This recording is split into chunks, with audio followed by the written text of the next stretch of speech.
Hello అండి అందరికీ. ఈరోజైతే మనం చిక్కుడుకాయ టమాటో కర్రీ ఎలా తయారు చేసుకోవాలో చూద్దామండి. ముందుగా ప్యాన్ పెట్టుకొని ఆయిల్ వేసుకొని పోపు దినుసులు వేసుకోవాలి. నేనైతే జీలకర్ర ఆవాలు వేసుకున్నాను. అందులోనే ఉల్లిపాయ ముక్కలు వేసుకొని పచ్చిమిర్చి కరివేపాకు కూడా వేసుకోవాలి.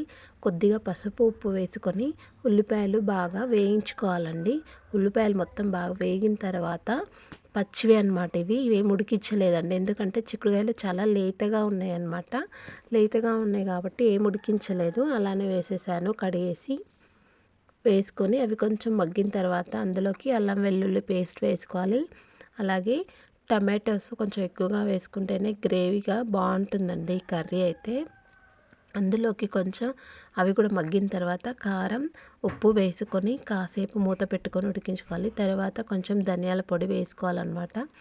మీ దగ్గర ఉంటే కొత్తిమీర కూడా వేసుకోండి. చాలా చాలా టేస్టీగా ఉంటుందండి ఈ కర్రీ అయితే. వాటర్ వేయాల్సిన అవసరం ఉండదన్నమాట. టమాటోలో నుంచి వచ్చిన గ్రేవీ మొత్తం కూడా చాలా బాగుంటుంది కర్రీ. నచ్చితే ప్లీజ్ మా ఛానల్ని